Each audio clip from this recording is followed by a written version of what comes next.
창조의 세 번째 시간 가인과 아벨. 살아계신 하나님의 말씀은 히브리서 9장 22절의 말씀인데요. 피 흘림이 없은즉 사함이 없느니라. 모든 것이 완전했던 에덴 동산에서 쫓겨난 아담과 하와의 삶은 완전히 달라졌어요. 아담과 하와가 죄를 짓기 전에는 식물도 잘 자랐어요. 하지만 이제는 잡초와 가시덤불이 식물이 자라는 것을 방해했어요. 뿐만 아니라 죄짓기 전에는 아담과 하와의 몸도 완전했었어요. 하지만 이제 그들은 고통을 겪고 약해졌어요. 죄는 하나님의 창조의 모든 것을 바꾸어 놓았지요. 그들은 불순종으로 벌을 받고 에덴 동산에서 쫓겨났지만 하나님이 만들어주신 동물의 가죽옷을 볼 때 하나님이 여전히 자신들을 사랑하시는 것을 알았을 거예요. 어느 날 하나님은 그들에게 큰 기쁨이 되는 특별한 선물, 아들을 주셨어요. 이 세상에 처음 태어난 아이예요. 아담과 하와는 이 아이를 가인이라고 불렀어요. 아담과 하와는 이 아들이 얼마나 사랑스러웠을까요? 그런데 하나님은 아담과 하와가 가인을 사랑하는 것보다 더 많이 가인을 사랑하셨고 그 하나님은 어느 누구보다도 여러분을 아주 많이 사랑하세요. 요한일서 4장 10절의 말씀을 보니까 우리가 하나님을 사랑한 것이 아니요 하나님이 우리를 사랑하사라고 말씀하고 계시죠? 여러분이 하나님을 알기도 전에 하나님은 여러분을 알고 사랑하셨어요. 첫째 아들 가인이 태어나고 오래지 않아 하나님은 두 번째 아들로 그들을 다시 축복하셨어요. 그들은 아벨이라고 이름을 지었어요. 하나님께 제사 드리는 부모님을 보면서 가인과 아벨은 엄마 아빠가 살았던 에덴 동산과 하나님에 대해 분명히 궁금해했을 것이고 아담과 하와는 많은 것을 말해줬을 거예요. 에덴 동산에 살 때 어떠셨어요? 그곳은 살기 정말 좋은 곳이었단다. 아름다운 꽃들과 반짝이는 강, 그리고 또 필요한 먹을 것은 다 있었고 뽑을 잡초도 없었지. 그곳에서의 생활은 모든 게 쉬웠어. 하지만 그 중에서 가장 좋은 일은 하나님이 우리와 함께 걷고 대화한 것이란다. 그런데 왜 우리는 동산에서 더 이상 살 수 없게 되었나요? 아담과 하와는 슬픈 마음으로 에덴 동산에서 일어났던 일들을 말했을 거예요. 여러분은 기억하나요? 그들은 하나님께 불순종함으로 죄를 지어서 하나님의 아름다운 동산에서 더 이상 살 수 없게 되었지요. 자라서 어른이 된 소년들은 각각 자기 일을 선택했어요. 동생인 아벨은 양떼를 돌보는 양치기가 되었고 형인 가인은 농부가 되었어요. 가인과 아벨은 자라면서 엄마 아빠가 하나님께 경배하러 제물을 가져오는 모습을 보았을 것이고 그것은 아주 중요하다는 것을 알았을 거예요. 어른이 된 가인은 들에 나가 자기가 기른 농작물을 뽑아 하나님께 제물로 가져왔어요. 아벨 역시 양들이 풀을 뜯고 있는 곳에서 아주 건강한 양의 첫 새끼를 골라 하나님께 드렸어요. 그런데 성경은 아벨이 믿음으로 제물을 드렸다고 말해요. 구주를 보내신다는 하나님의 약속을 믿고 자기가 가진 가장 좋은 것을 제물로 드렸던 거예요. 바로 올바른 마음가짐으로 하나님을 경배한 것이죠.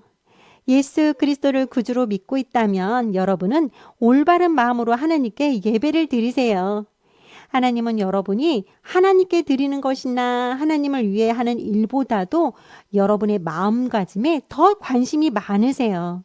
그래서 순종이 제사보다 낫다고 사무엘상 15장 22절에서 말씀하고 계시는 거예요. 그럼 올바른 마음가짐이란 무엇을 말하는 걸까요? 예를 들면 교회는 부모님이 가라고 하니까 가는 것이 아니라 하나님을 사랑하고 예배 드리기를 원해서 가는 것이에요. 그리고 예배 시간 동안에 하나님을 생각하며 조용하게 귀 기울이고 주의 깊게 성경을 읽는 것, 또 하나님을 찬양하려고 기도 시간을 갖는 것 등을 말해요. 바로 거룩하시고 전능하신 하나님은 여러분이 예배를 드릴 때 하나님을 향한 여러분의 마음을 보세요. 아벨은 올바른 마음가짐으로 하나님께 예배를 드렸어요. 하나님의 약속을 믿고 믿음으로 하나님께 최선의 제물을 가져왔어요. 하나님은 가인과 아벨 그들의 제물에 대해 어떻게 여기셨을까요? 성경은 하나님이 아벨과 그 제물은 받으셨으나 가인과 그 제물은 받지 않으셨다고 말해요. 왜 그랬을까요? 아벨의 제물에는 하나님의 약속에 대한 믿음이 나타났어요. 하지만 가인의 마음을 보셨을 때 하나님은 그 마음이 죄로 가득 찬 것을 보셨던 거예요. 하나님은 여러분의 마음 역시 죄로 가득 찬 것을 보고 계세요. 그래서 예레미야 17장 9절의 말씀을 보니까 만물보다 거짓되고 심히 부패한 것은 마음이라 누가 능히 이를 알리오마는 이라고 기록하셨던 거예요. 이상하게도 여러분에게 죄 짓는 법을 아무도 가르쳐 주지 않았지만 우리는 너무나 쉽게 죄를 지어요. 왜 그럴까요? 바로 우리는 잘못을 저지르는 마음을 가지고 태어났기 때문이에요. 그런데 하나님은 여러분을 아주 많이 사랑하시고 거룩한 분이시기 때문에 어떠한 죄도 가지고는 하나님께 갈 수가 없고 죄를 벌하셔야만 한대요. 그 벌은 바로 하나님과 영원히 떨어져 어두움과 고통받는 곳에서 사는 것이에요. 여러분의 마음이 죄로 가득 찬 것을 보시는 하나님은 가인의 마음도 보세요. 가인은 하나님의 약속을 믿는 믿음을 보이는 대신 자기 방법으로 하나님께 나아가기로 선택했고 하나님은 가인의 마음가짐과 그가 가져온 제물에 대해 기뻐하지 않으셨어요.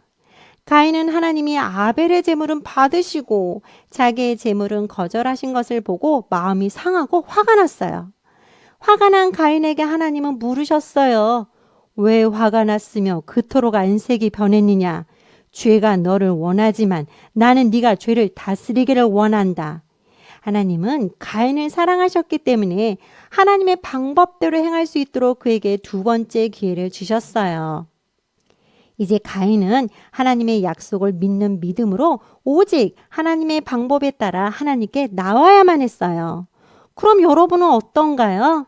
하나님은 여러분에게 죄의 용서함을 받는 오직 한 가지 방법만을 주셨어요. 완전하고 죄가 없으신 예수님은 우리의 죄를 대신할 수 있는 유일한 분이세요. 하나님은 우리의 모든 죄 때문에 그분을 벌 주셨어요. 오늘 말씀을 한번 볼까요? 피 흘림이 없은즉 사함이 없느니라.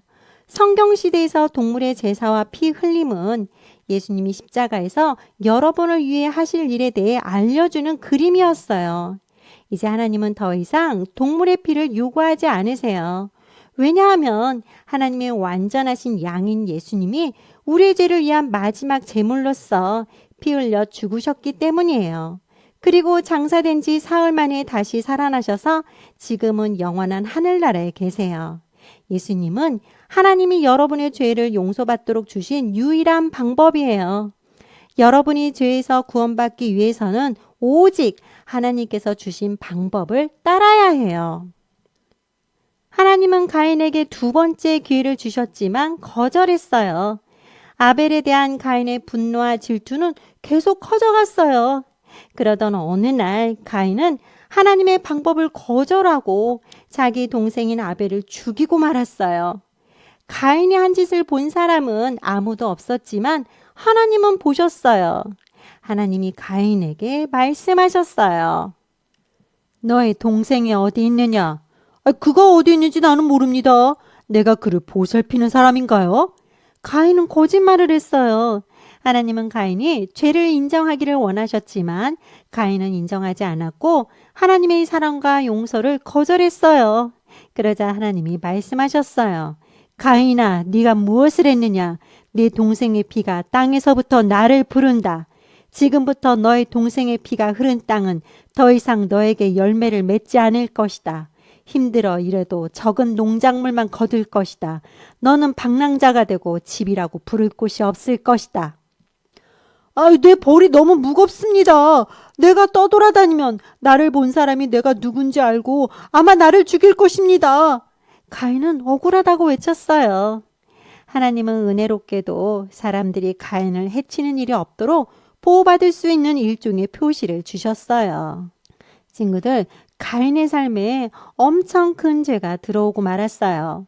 그는 하나님을 믿지 않고 용서를 위한 하나님의 방법을 받아들이길 거절했어요. 여러분은 오늘 죄를 용서받기 위한 하나님의 방법을 받아들이기 원하나요? 죄는 많든 적든 하나님과 영원히 멀어지게 해요.